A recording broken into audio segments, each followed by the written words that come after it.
Item ಯಾವುದೇ ಇರಲಿ try ಮಾಡಿ ಆಚಿ ಚಿಕನ್ ಮಸಾಲಾ. ಆಚಿ ಚಿಕನ್ ಮಸಾಲಾ.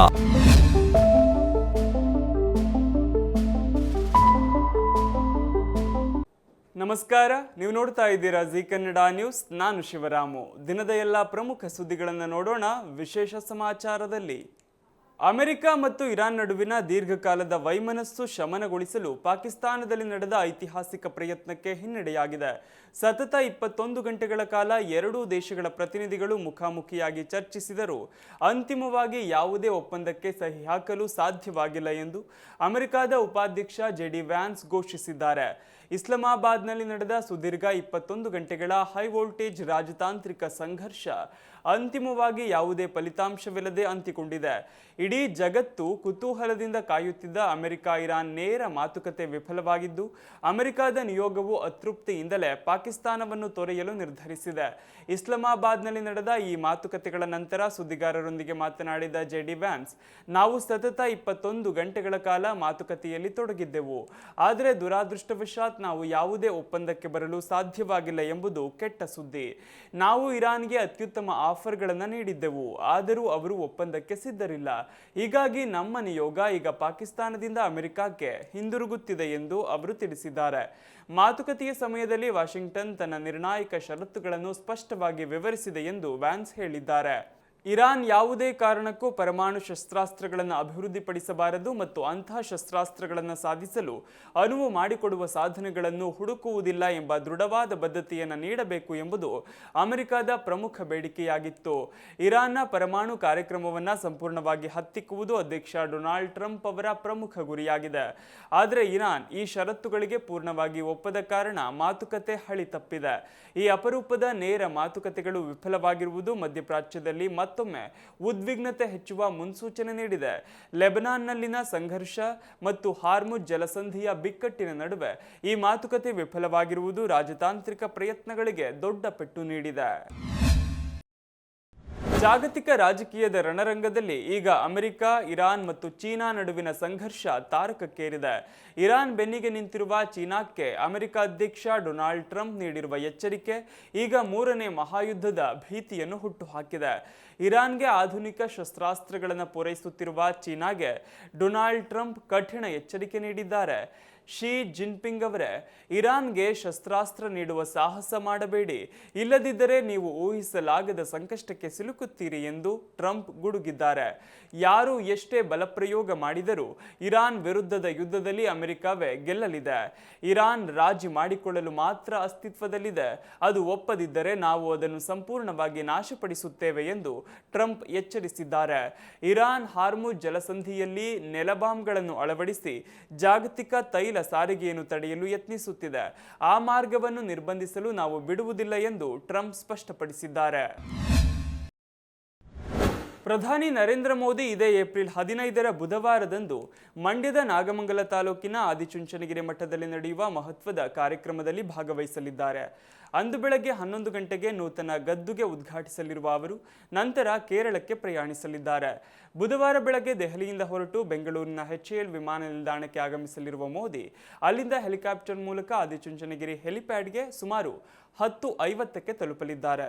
ಬಳಿಕ ರಸ್ತೆ ಮಾರ್ಗವಾಗಿ ಮಠಕ್ಕೆ ತೆರಳಿ ಬೆಳಗ್ಗೆ 11 ಗಂಟೆಗೆ ಮಾಜಿ ಪೀಠಾಧಿಪತಿ ಬಾಲಗಂಗಾಧರನಾಥ ಸ್ವಾಮೀಜಿಯವರ ನೂತನ ಗದ್ದುಗೆ ಮಂದಿರ ಉದ್ಘಾಟನೆ ನೆರವೇರಿಸಲಿದ್ದಾರೆ. ನಂತರ BGS ಮೈದಾನದಲ್ಲಿ ಸಾರ್ವಜನಿಕ ಕಾರ್ಯಕ್ರಮ ನಡೆಯಲಿದ್ದು ಸಾವಿರಾರು ಭಕ್ತರು ಭಾಗವಹಿಸುವ ನಿರೀಕ್ಷೆ ಇದೆ. ಕಾರ್ಯಕ್ರಮದ ನಂತರ ಪ್ರಧಾನಿ ನರೇಂದ್ರ ಮೋದಿಯವರು HAL ವಿಮಾನ ನಿಲ್ದಾಣಕ್ಕೆ ಮರಳಿ ಅಲ್ಲಿಂದ ಕೇರಳಕ್ಕೆ ಪ್ರಯಾಣ ಮುಂದುವರಿಸಲಿದ್ದಾರೆ. ಬೆಂಗಳೂರು ಸೇರಿದಂತೆ ಹಲವು ಜಿಲ್ಲೆಗಳಲ್ಲಿ ಇಂದು ಶುಷ್ಕ ವಾತಾವರಣ ಇರಲಿದ್ದು ಕೆಲ ಜಿಲ್ಲೆಗಳಲ್ಲಿ ಮಳೆಯಾಗುವ ಸಂಭವವಿದೆ ಎಂದು ಹವಾಮಾನ ಇಲಾಖೆ ತಿಳಿಸಿದೆ. ಕರಾವಳಿಯಲ್ಲಿ ಇಂದು ತಾಪಮಾನ ಹೆಚ್ಚಳದ ಸಾಧ್ಯತೆ ಇದ್ದು ಹೀಟ್ ವೇವ್ ಅಲರ್ಟ್ ನೀಡಲಾಗಿದೆ. ಇನ್ನುಳಿದಂತೆ ಉತ್ತರ ಮತ್ತು ದಕ್ಷಿಣ ಒಳನಾಡಿನಲ್ಲಿ ಒಣ ಹವೆಯ ಜೊತೆಗೆ ಕೆಲವೆಡೆ ಸಾಧಾರಣ ಮಳೆಯಾಗುವ ಸಾಧ್ಯತೆ ಇದೆ ಎಂದು ಹವಾಮಾನ ಇಲಾಖೆ ತಿಳಿಸಿದೆ. ಉತ್ತರ ಒಳನಾಡು ಭಾಗದ ಜಿಲ್ಲೆಗಳಾದ ಬೆಳಗಾವಿ, ಬೀದರ್, ವಿಜಯಪುರ, ಬಾಗಲಕೋಟೆ, ಹಾವೇರಿ, ಗದಗ, ಧಾರವಾಡ, ಕಲಬುರಗಿ, ಕೊಪ್ಪಳ, ಬಳ್ಳಾರಿ, ರಾಯಚೂರು, ಯಾದಗಿರಿ ಮತ್ತು ವಿಜಯನಗರದಲ್ಲಿ ಶುಷ್ಕ ವಾತಾವರಣ ಇರಲಿದೆ. ದಕ್ಷಿಣ ಒಳನಾಡಿನ ಶಿವಮೊಗ್ಗ, ಚಾಮರಾಜನಗರ, ಮೈಸೂರು, ಮಂಡ್ಯ, ಕೊಡಗು, ಹಾಸನ, ಚಿಕ್ಕಮಗಳೂರು ಜಿಲ್ಲೆಗಳಲ್ಲಿ ಅಲ್ಲಲ್ಲಿ ಸಾಧಾರಣ ಮಳೆಯಾಗುವ ಸಾಧ್ಯತೆ ಇದ್ದು ಉಳಿದೆಡೆ ಒಣಹವೆ ಇರಲಿದೆ ಎಂದು ಹವಾಮಾನ ಇಲಾಖೆ ತಿಳಿಸಿದೆ. ಸಂಸತ್ತಿನ ಆವರಣದಲ್ಲಿ ನಡೆದ ಘಟನೆಯೊಂದು ಸಾಮಾಜಿಕ ಮಾಧ್ಯಮಗಳಲ್ಲಿ ಭಾರೀ ಗಮನ ಸೆಳೆದಿದೆ. ಸದಾ ಒಬ್ಬರ ಮೇಲೆ ಒಬ್ಬರು ಕೆಸರೆರಚಿಕೊಳ್ಳುತ್ತಿದ್ದ ಪ್ರಧಾನಿ ನರೇಂದ್ರ ಮೋದಿ ಮತ್ತು ರಾಹುಲ್ ಗಾಂಧಿ ಬಹಳ ಆತ್ಮೀಯವಾಗಿ ಮಾತುಕತೆ ನಡೆಸಿದ ವಿಡಿಯೋವೊಂದು ವೈರಲ್ ಆಗಿದೆ. ಪ್ರಧಾನಿ ನರೇಂದ್ರ ಮೋದಿ ತಮ್ಮ ಕಾರಿನಿಂದ ಇಳಿದು ಬಂದವರ ಕೈ ಮುಗಿದು ನಮಸ್ಕರಿಸುತ್ತಾ ಲೋಕಸಭೆಯ ವಿರೋಧ ಪಕ್ಷದ ನಾಯಕ ರಾಹುಲ್ ಗಾಂಧಿ ಅವರೊಂದಿಗೆ ಕೆಲ ಸಮಯ ಆಪ್ತ ಮಾತುಕತೆ ನಡೆಸಿದ್ದಾರೆ. ಈ ವೇಳೆ ಇಬ್ಬರು ನಾಯಕರು ಸೌಹಾರ್ದಯುತ ರೀತಿಯಲ್ಲಿ ಮಾತನಾಡುತ್ತಾ ನಿಂತಿರುವ ವಿಡಿಯೋ ವೈರಲ್ ಆಗಿದೆ.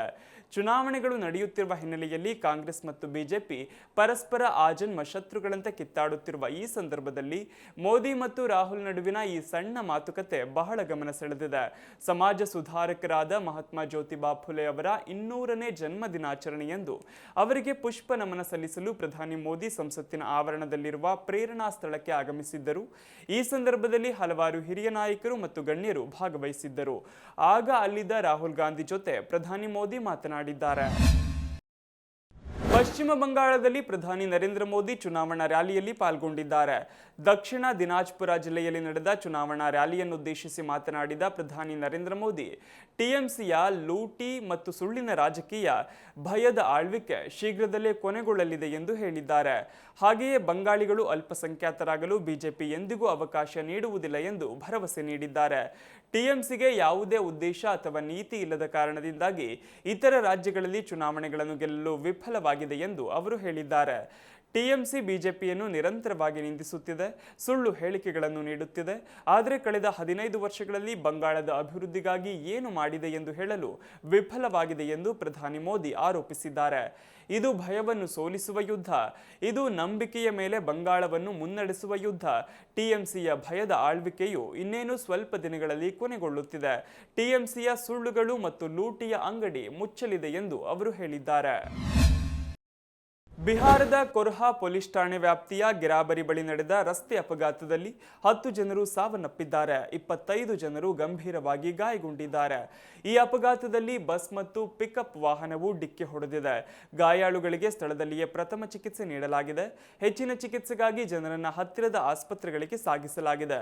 ಅಪಘಾತದ ನಂತರ ಪೊಲೀಸರು ಮತ್ತು ಸ್ಥಳೀಯ ಅಧಿಕಾರಿಗಳು ಸ್ಥಳಕ್ಕೆ ಧಾವಿಸಿದ್ರು. ಗಾಯಗೊಂಡ ವ್ಯಕ್ತಿಗಳಿಗೆ ಸ್ಥಳದಲ್ಲಿಯೇ ಪ್ರಥಮ ಚಿಕಿತ್ಸೆ ನೀಡಲಾಯಿತು. ಸುಮಾರು 20 ಗಂಭೀರ ಗಾಯಗೊಂಡ ರೋಗಿಗಳನ್ನು ಹೆಚ್ಚಿನ ವೈದ್ಯಕೀಯ ಚಿಕಿತ್ಸೆಗಾಗಿ ಪೂರ್ಣಿಯಾ ಸದರ್ ಆಸ್ಪತ್ರೆಗೆ ಕಳುಹಿಸಲಾಗಿದೆ. ಹತ್ತಿರದಲ್ಲೇ ಚಲಿಸುತ್ತಿದ್ದ 2 ಬೈಕ್ಗಳು ಕೂಡ ಅಪಘಾತದಲ್ಲಿ ಸಿಲುಕಿಕೊಂಡಿದ್ದು 4 ಬೈಕ್ ಸವಾರರು ಸ್ಥಳದಲ್ಲೇ ಸಾವನ್ನಪ್ಪಿದ್ದಾರೆ. ಹಲವರಿಗೆ ಗಂಭೀರ ಗಾಯಗಳಾಗಿದ್ದು ಸ್ಥಿತಿ ಗಂಭೀರವಾಗಿದೆ ಎಂದು ಹೇಳಲಾಗಿದೆ. ಅಧಿಕಾರಿಗಳ ಪ್ರಕಾರ ಪಿಕಪ್ ಟ್ರಕ್ನಲ್ಲಿದ್ದ ಎಲ್ಲಾ ಪ್ರಯಾಣಿಕರು ಪೂರ್ಣಿಯಾ ಜಿಲ್ಲೆಯ ದಮ್ಹಾಹ ನಿವಾಸಿಗಳಾಗಿದ್ದು ದುರಂತ ಸಂಭವಿಸಿದಾಗ ಜಾತ್ರೆಯಿಂದ ಮನೆಗೆ ಮರಳುತ್ತಿದ್ದರು ಎಂದು ತಿಳಿದು ಬಂದಿದೆ. ಇದಿಷ್ಟು ಈ ದಿನದ ಪ್ರಮುಖ ಸುದ್ದಿ. ನೋಡ್ತಾ ಇರಿ ಜಿ ಕನ್ನಡ ನ್ಯೂಸ್, ಸತ್ಯವೇ ಸುದ್ದಿಯ ಜೀವಾಳ.